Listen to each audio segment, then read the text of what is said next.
Welcome to net fight junkie में आप सभी का स्वागत है। अगर आप जिंदगी में पहली बार इस चैनल में आ रहे हैं तो ये कॉमेडी स्पोर्ट का सबसे बेहतरीन चैनल है। हम आज बात करेंगे कॉमेडी स्पोर्ट की खबरों की, जिसमें पैडी पिम्बलेट शामिल है, माइकल चैंडलर शामिल है, DDP, Alex Pereira, Alexander UIC और उस्मान नरगोमेडोव शामिल है। उसके अलावा नॉलेज बेस्ड वाले सेगमेंट में हम बात करेंगे नारायण मूर्ति की, क्योंकि इस इंसान को ना एक समय में सीरियसली भगवान के जैसा पूछता था और आज धिक्कारने का भी मन नहीं करता। इसके अलावा नीचा की बात करेंगे, डॉस्टोयेव्स्की की बात करेंगे और ओशो की बात करेंगे। टेंशन नहीं लेने का है, पहले कॉमेडी स्पोर्ट की बात करूंगा, वहां से आप छोड़ के चले जाना, ठीक है। आगे बढ़ने से पहले सब्सक्राइब करो, ब्ला ब्ला ब्ला ब्ला ब्ला। पिछले एक हफ्ते से ये खबर चल रही थी कि माइकल चैंडलर की फाइट होने वाली है अरमान सरूक्यान से, पर मैंने आपसे ये बात नहीं की थी क्योंकि ये फाइट कंफर्म नहीं हो पा रही थी। पर अब पता चला है कि ये कंफर्म हो गया है कि ये फाइट नहीं होने वाली है। तो माइकल चैंडलर को नया ओपोनेंट चाहिए और पैडी पिम्बलेट भी ओपोनेंट की तलाश में है। तो माइकल चैंडलर ने चैलेंज किया है पैडी पिम्बलेट को फाइट के लिए UFC 317, पर पैडी पिम्बलेट जो है वो उससे भी थोड़ा जल्दी फाइट मांगता है। अब दोनों के बीच में क्या होगा ये तो पता नहीं, बट मेरे हिसाब से ना दोनों के लिए फाइट जो है एक प्रकार से सही फाइट है, क्योंकि एक तरफ माइकल चैंडलर को एक ऐसा फाइटर मिल रहा है जिसके खिलाफ वो जीत हासिल करके अभी भी हमारे दिल में थोड़ी बहुत इज्जत बनाए रख सकता है। वहीं दूसरी तरफ पैडी पिम्बलेट के लिए ये बड़ा नाम होगा अगर वो जीतता है तो मेरे हिसाब से तो दोनों फाइटर्स के लिए विन विन है। और अगर आप उम्मीद लगा के बैठने की बात करें तो मेरे को लगता है कि उम्मीद है मेरे को थोड़ी बहुत कि ये फाइट हो जाएगी। अगर कंफर्मेशन मिलता है तो मैं आपको बताऊंगा। फिलहाल हम अगली खबर की तरफ आगे बढ़ते हैं। अगली खबर हेनरी सेहूटो को लेकर है। हेनरी सेहूटो ने हाल ही में दिए गए एक बयान में ये कहा है कि अगर ड्रेकस डुप्लेसिस और एलेक्स पेरेरा की फाइट होती है तो he will put money on Alex Pereira, यानी कि उसको लगता है कि एलेक्स पेरेरा वो फाइट जीतेगा। मैं यहाँ पे बहुत भारी बहुमत से डिसएग्री करता हूँ। हेनरी सेहूटो से ये बात लगे कि हेनरी सेहूटो के जो टेक हुआ करते थे ना आज से 6 महीने पहले, बहुत ज़्यादा इन्फॉर्म टेक होते थे, बट आजकल ऐसा लगता है कि हेनरी सेहूटो शायद फाइट लगातार हारने की वजह से थोड़ा सा डल मोड में है, इसीलिए उसको थोड़ी सी मीडिया की भूख है, इस वजह से वो ऐसी बातें कर रहा है। देखिए, मैं ये बिल्कुल भी नहीं कह रहा हूँ कि डीडीपी नहीं हरा पाएगा एलेक्स पेरेरा को, मैं ये भी नहीं कह रहा हूँ कि एलेक्स पेरेरा आसानी से हरा देगा डीडीपी को, बट ये जो टेक है मुझे एक सतही टेक लगता है जिसके पीछे कोई ज़्यादा लॉजिक है नहीं। एनीवेज, मुझे ये जानकर खुशी होगी कि आपका क्या विचार है इस बारे में। अगर इन दोनों में फाइट होती तो आपको क्या लगता है कि कौन जीतेगा? अगर आप पूछेंगे कभी मेरे गन रख के गन टू माय हेड, मेरे को लगता है कि एलेक्स पेरेरा जीतेगा, पर ड्रेकस डुप्लेसिस भी वर्क हॉर्स है यार। एनीवेज, आप बताइएगा कि आपको क्या लगता है। हम फिलहाल अगली खबर की तरफ आगे बढ़ते हैं। ये खबर वैसे मार्केट में कम से कम 1 महीने से चल रही है, क्योंकि अलेक्जेंडर यूसिक के यूक्रेन वाले मैनेजर ने ये बात कही थी, बाद में इंग्लैंड वाले मैनेजर ने भी सेम बात कही और अलेक्जेंडर यूसिक ने भी ये कंफर्म कर दिया है कि वो ज़्यादा से ज़्यादा 2 फाइट और करेगा, उसके बाद अपने करियर को गुड बाय टाटा कहेगा। तो मेरी मानिए कि एक फाइट तो ट्यून ऑफ फाइट होने वाली है, उसमें से जो भी हो नेक्स्ट फाइट, उसके बाद वाली फाइट शायद बड़ी फाइट हो जो अलेक्जेंडर यूसिक के करियर की आखिरी फाइट होगी। So all I want say is thank you champion. इस बात पे कोई डाउट नहीं है यार कि he is best of this generation, और ऑल टाइम ग्रेट की लिस्ट में भी हैवी वेट में टॉप 5 में तो वो आएगा। चलिए अब कॉमेडी स्पोर्ट्स से जुड़ी आखिरी खबर की तरफ चलते हैं। अगली खबर यह है कि कल मैंने आपको कहा था कि उस्मान वाली मैंने ये बात खबर नहीं बनाई कि उस्मान ने कहा था कि मेरे को बीमारी थी उस समय, आई वॉज सिक, पर उस्मान ने एक और बात कही। उसने ये कहा कि मैं ये एक्सपेक्ट नहीं कर रहा था कि पॉल ह्यूज ना मरने तक के लिए तैयार था उस फाइट में। वो खबर नहीं थी, ये खबर है इसलिए क्योंकि पॉल ह्यूज को आप UFC में देख सकते थे, बट UFC ने कम पैसा ऑफर किया, PFL ने ज़्यादा पैसा ऑफर किया है, क्योंकि UFC की नज़र में UFC का ब्रांड ही एक ऐसा ब्रांड है जहाँ पे हर चूती होगा आप फाइट देख लेंगे आप हर चूतिया की फाइट। मैं आपको एग्जांपल दूँ, पिछला जो फाइट कार्ड है, मैं इतने साल से फाइट देख रहा हूँ, बहुत तुच्छ कार्ड में से एक है। आप अगर मैं आपको एक चीज़ करता हूँ, गूगल में सर्च कीजिए UFC के 2015, 16, 17 के कार्ड देखिए, इवन मैं तो कहता हूँ 2013, 14, 15, 16, 17 के कार्ड देखिए आप, और उन फाइट कार्ड का पेपर व्यू कार्ड की बात कर रहा हूँ मैं, उन पेपर व्यू कार्ड की फाइट कार्ड की वैल्यू देखिए आप, और आजकल के जो फाइट कार्ड है उनकी वैल्यू देखिए, आपको समझ में जाएगा कि कितना अंतर है। क्योंकि अब UFC को लगता है कि हमारा नाम UFC है और हम UFC का बैच लगा देंगे तो कोई भी चूतिया देखेगा, और हो भी ऐसे ही रहा है। पॉल ह्यूज फाइट कर सकता था UFC में, बट UFC उसको वो पैसे देने के लिए तैयार नहीं थी जो वो डिजर्व करता है, और वो कितना अच्छा डिजर्व करता है ये तो आपको उसकी 2 फाइट देख के ही पता चल गया। ये हो जाता है यार, एक फाइटिंग गेम की कंपनी में कंपनी स्टार है, फाइटर्स स्टार नहीं है। मैं सच बता रहा हूँ, आज के गेम में एलेक्स पेरेरा के अलावा और कोई स्टार नहीं है यहाँ पे। टॉम एस्पिनॉल सिर्फ एक देश का स्टार है, एलेक्स पेरेरा एक्चुअली स्टार है जिसको देखने लोग आएंगे। ड्रेकस डुप्लेसिस शानदार फाइटर है बट स्टार नहीं है। बिलाल मोहम्मद को भी बहुत एक पर्टिकुलर एरिया के लोग देखेंगे, पर स्टार तो वो भी नहीं है। इस्लाम भी वर्ल्ड वाइड स्टार नहीं है।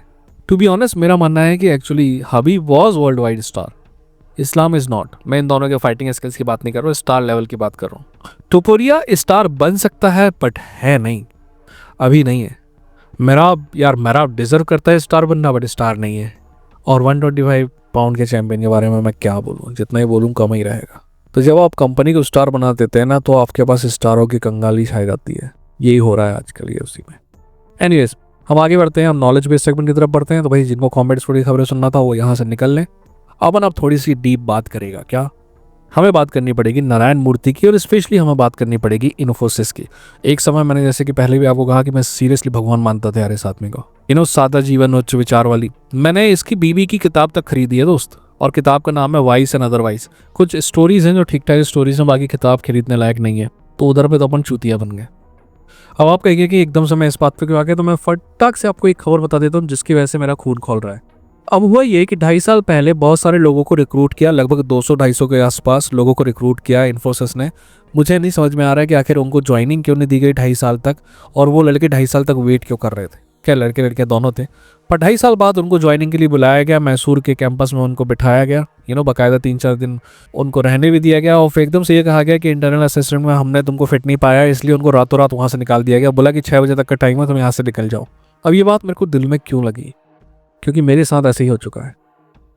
पर एक कंपनी जिसको मैं ना इतने सालों से गाली दे रहा हूँ, कितने सालों से गाली दे रहा हूँ, लगभग 14 सालों से गाली दे रहा हूँ, कि उस कंपनी ने मेरे को 1 साल तक लटकाए रखा, ज्वाइनिंग नहीं दी। पर उन्होंने ईमेल में ही कह दिया कि भाई हम तुमको ज्वाइनिंग नहीं दे पाएंगे।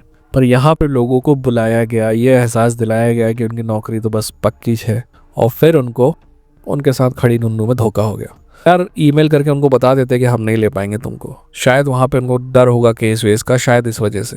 But this was very shitty thing to do. ठीक है, मैं बैंगलोर में रहता हूँ। आईटी कंपनी के बारे में आप 2 साल समझ लीजिए। जिन बड़ी बड़ी आईटी कंपनी को आप नाम जानते हैं ना, इन्फोसिस, विप्रो, टीसीएस, इनमें से कोई भी ओरिजिनल काम नहीं करता है। इनमें से कहीं भी आपको इनोवेशन दिखाई नहीं देगी। ये बड़ी बड़ी कंपनियां ज़रूर हैं, इसका मतलब ये नहीं है कि और भी कोई कंपनी नहीं है शहर में जो इनोवेशन का काम नहीं करती।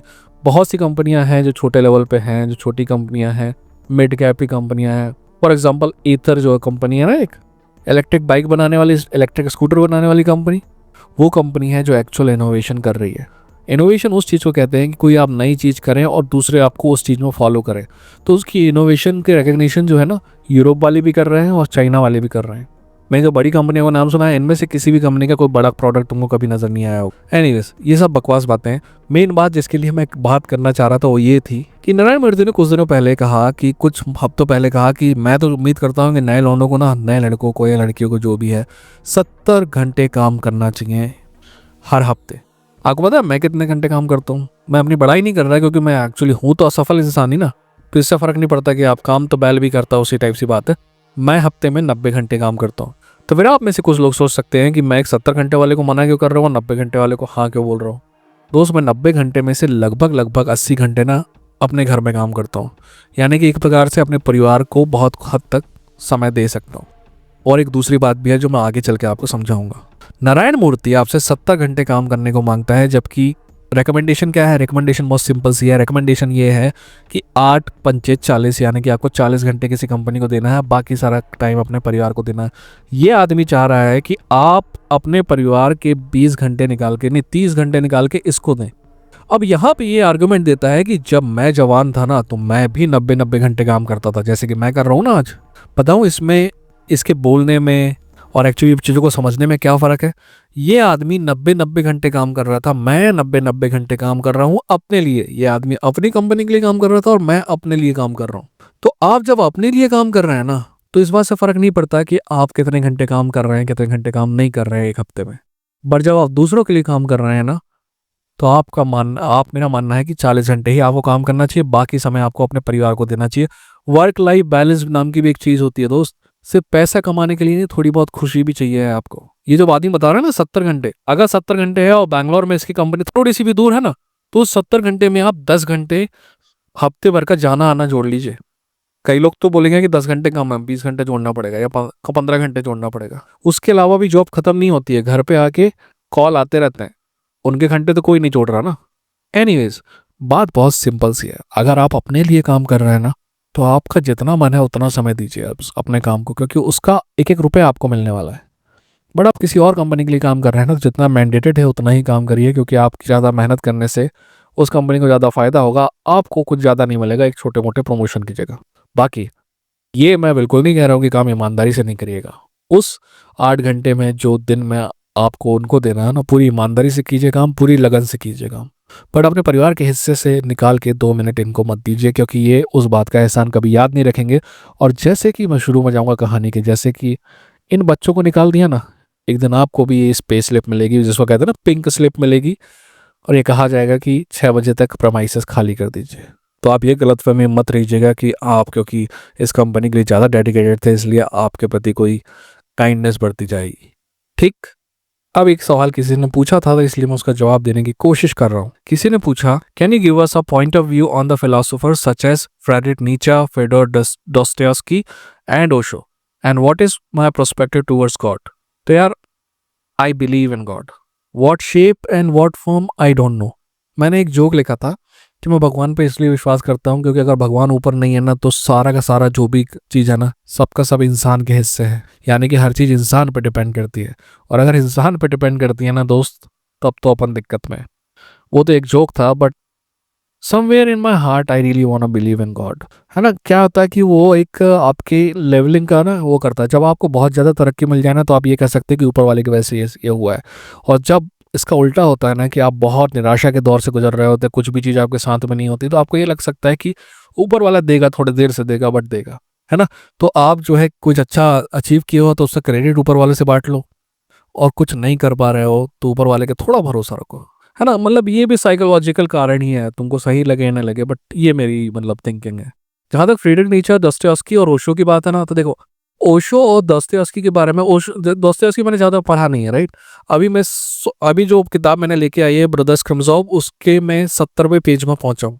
और वो मैंने डिसाइड किया था कि एक यहाँ पे कबन पार्क नाम का पार्क है, वहाँ जब भी जाऊँगा तो किताब पढ़ूंगा, और वो पिछले 1 महीने से गया नहीं हूँ, इसलिए वो किताब आगे बढ़ नहीं पाई। खैर, पॉइंट ये है कि दोस्तोयेव्स्की और ओशो जो है ना, वो आपसे सच बताने की कोशिश करते हैं, बट आपकी बेइज्जती नहीं करते हैं इतनी।